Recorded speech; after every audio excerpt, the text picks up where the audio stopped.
Cuplikan berita tersebut akan mengisi Warta Aceh petang ini yang dirangkai dengan sejumlah informasi menarik lainnya yang telah berhasil dihimpun tim redaksi TVRI. Dan saudara, berikut kita simak berita selengkapnya. Lebih kurang ratusan rumah warga yang berada di Dusun Krung Tuan, Semanah Jaya, Kecamatan Ranto Perlak, Aceh Timur terendam banjir setelah Krung Perlak meluap karena diguyur hujan deras selama 1 minggu terakhir.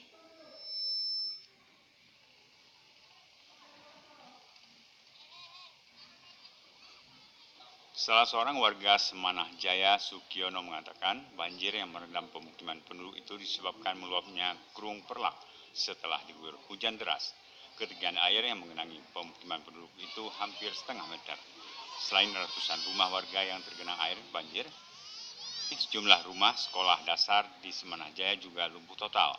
Selain itu juga ruas jalan dan perkebunan warga digenangi air banjir.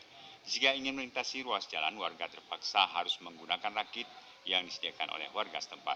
Banyak yang bisa lewat. Pertama, Honda, mobil-mobil kecil itu nggak bisa lewat. Berarti mereka pakai apa, Pak?